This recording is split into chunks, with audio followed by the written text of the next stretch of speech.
Hello guys, bersama saya lagi dalam Alright Napa Channel. Berita menggempakan sahabat semua. Kenyataan terkini daripada Peja yang berhabis untuk mempertahankan Abakau. Katanya Abakau ini pemimpin terhebat di dalam negara kita. Benarkah sahabat semua? Kenapa Peja membuat kenyataan seperti ini? Seperti yang kita tahu, PRK Pilihan Raya Kecil di Kuala Kubu Baru menunjukkan betapa sokongan yang diberikan oleh berbagai pihak masyarakat, penjawat awam telah beralih kepada kerajaan perpaduan. Dan hari ini kita mendengar gesaan untuk Abakau seperti juga Presiden Lebay Pas ini untuk mengundurkan diri di dalam arena politik dalam negara kita. Kerana apa sahabat semua? Kerana mereka dilihat ini tidak lagi relevan. Kerana apa yang mereka lakukan hanyalah berpolitik dengan politik kotor, politik sempit, politik perkauman dan sebagainya. Kerana itulah mungkin Peja membuat kenyataan untuk pertahankan Abakau ini.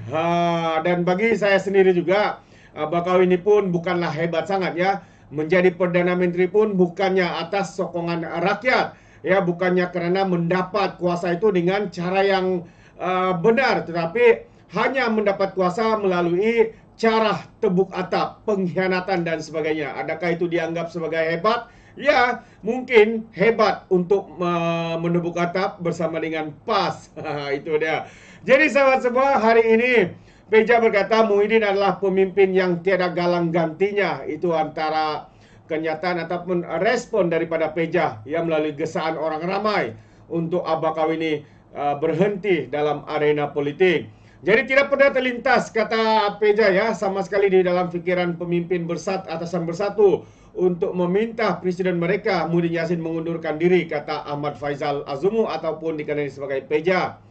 Tambah timbalan presiden bersatu itu lagi, ia semakin kukuh apabila mereka menganggap tidak ada galang ganti buat sosok seperti Muhyiddin. Ketika ini Ahmad Faizal bersatu masih memerlukan kepimpinan Muhyiddin, sama ada parti itu ataupun PN, katanya sebagai sebuah gabungan pembangkang utama. Pandangan Zaid Ibrahim agar Muhyiddin berundur itu saya anggap pandangan bebas masing-masing, tetapi saya yang berada dalam kepimpinan PN, kami melihat Muhyiddin katanya masih lagi diperlukan dan kepimpinannya masih lagi tak ada galang gantinya dalam Perikatan Nasional. Dalam PN bukan dalam negara kita. Jadi terima kasih katanya atas nasihat yang diberikan, tapi kami tak terlintas pun di fikiran untuk membincangkan perkara itu.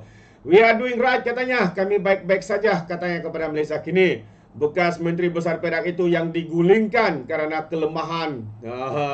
Berkata demikian selepas diminta mengulas pandangan Zaid Ibrahim bukan Zaid Hamidi, yang juga bekas Menteri Undang-Undang, agar dua pemimpin utama PN mengundurkan diri.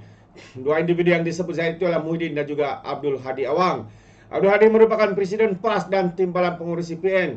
Kenyataan Zaid itu dua hari lepas selepas PN gagal merampas kerusi DUN Kuala Kubu Baru dalam pilihan kecil yang diadakan pada hari Sabtu yang lalu.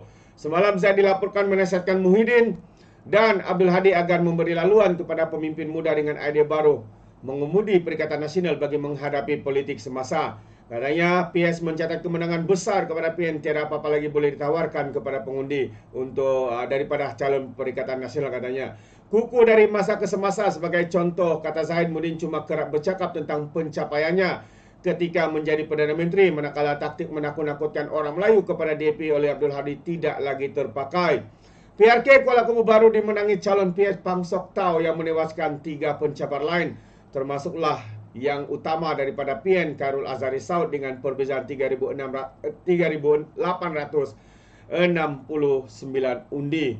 Dan kata Ahmad Faizal bersatu menghargai apa yang dinyatakan Zaid dan ia mungkin menunjukkan ahli politik terbabit menyokong parti berkenaan. Kami ucapkan terima kasih dan saya pasti katanya pemimpin besar macam Muhyiddin tahu bila masa nak berundur. Sebenarnya dia sudah mau berundur, tapi atas nasihat bininya dia kembali U-turn. Dan semuanya dibuat atas pertimbangan parti katanya, bukan pribadi. Jadi kami juga yakin dengan sokongan penyokong tegar kami yang akan mengukuhkan bersatu dan PN dari masa ke semasa untuk menghadapi sebarang pilihan raya katanya. Sementara itu, pandangan Ahmad Faizal tidak dipersetujui seorang pemerhati politik tempatan. Fellow kanan Akademi Penyelidik Strategi Nusantara Azmi Hasan berpendapat memang wajar salah seorang pimpinan kanan PN itu memberikan kemudi kepada orang lain. Kata Azmi, ketika ini akar umbi bersatu sendiri mempunyai pandangan berbeza dengan Muhyiddin. Namun keadaan tidak begitu pada PAS. Sebab saya berpendapat Hadi tak perlu meletakkan jalan kerana PAS tidak ada masalah sekarang, sama ada masalah dalaman atau luaran. Malah kita nampak PAS dalam keadaan kuat, katanya. Kita juga lihat kepimpinan yang lepas-lepas, kepimpinan akan berundur apabila ada masalah kesihatan hingga tidak dapat langsung menjadi pemimpin nomor satu parti itu, katanya kepada Malaysia Kini. Jadi itu antara kenyataan-kenyataan terkini sahabat-sahabat semua, ya, yang mana ramai yang menggesa ya Muhyiddin Yassin untuk berundur, begitu juga dengan siapa ni, Hadi Awang, kerana kita lihat hari ini dengan ketandusan idea, dengan politik sempit yang dimainkan, politik perkauman, politik menakut-nakutkan, asyik menjual nama DAP dan sebagainya, ya, tidak ada sebarang ya tawaran yang boleh diberikan selain dengan menghasut, dengan menakut-nakutkan bangsa menggunakan agama dan sebagainya. Saya masih ingat sahabat semua, kalau benarlah Muhyiddin ini pemimpin yang tiada tolak gandingnya atau pemimpin terhebat, kata Peja, saya masih ingat satu perkara ketika beliau ya mahu mengadakan sidang media, tetapi ya sidang media itu mahu dibuat live, tapi Abakau ini pula takut untuk buat live. Apa yang dibuatnya? Ya, mereka berbincang ya, katanya tidak mau buat live lah, mau direkam dulu baru siarkan secara live dan sebagainya. Takutlah ya. Dan antara juga perkara yang paling ditakuti oleh Abakau ini adalah berdepan dengan media. Jarang sekali kita dengar dan lihat beliau ya berdepan dengan media ketimbang dengan Perdana Menteri kita yang begitu dihormati, disegani di seluruh dunia. Sahabat-sahabat semua, kita boleh nampak, kita boleh lihat ya kelantangan suara Perdana Menteri kita, sehingga hari ini beliau begitu dikagumi oleh ramai pimpinan-pimpinan daripada negara-negara Islam di luar sana, begitu juga dengan negara-negara barat yang kini ya mendengar suara Perdana Menteri kita sebagai suara yang begitu tegas, lantang dalam banyak perkara, khususnya seperti dalam hal Palestin ini, sahabat-sahabat semua. Dan kalau kita lihat adakah Abang ini seperti Perdana Menteri kita berani berkata seperti itu? Tidak, sahabat semua.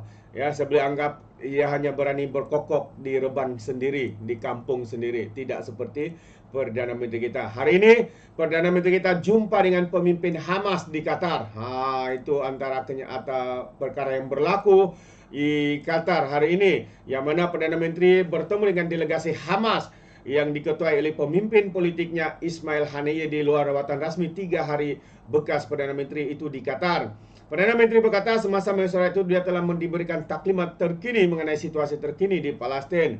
Selain menzahirkan ucapan takziah atas pemergian ahli keluarga Ismail yang terkorban dalam pengoboman kejam rejim Zionis, saya menerima taklimat terkini situasi getir juga di Gaza dan Rafah yang semakin menggusarkan, katanya. Jadi sejak konflik meletus 8 bulan yang lalu, ratusan ribu rakyat Palestin telah terkorban dan cedera dengan separuh dari bumi Gaza dilanda kemusnahan kekal kerana kekejaman, kata tulis Datuk Seri Anwar di Facebook rasminya pagi ini. Anwar memulakan rawatan rasminya pada Ahad atas jemputan Amir Qatar Sheikh Tamim bin Hamad Al Thani serta menghadiri Forum Ekonomi Qatar 2024. Jadi bulan lalu 3 anak lelaki Ismail dan 4 cucunya terbunuh dalam serangan udara Israel di Gaza.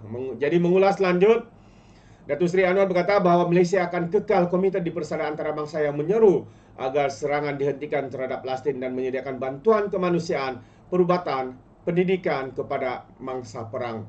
Malaysia juga hargai kesediaan Hamas untuk membebaskan tahanan, khususnya kanak-kanak dan wanita, serta menerima Pelan Damai Arab OIC, Pertubuhan Kerjasama Islam dan Masyarakat Antarabangsa.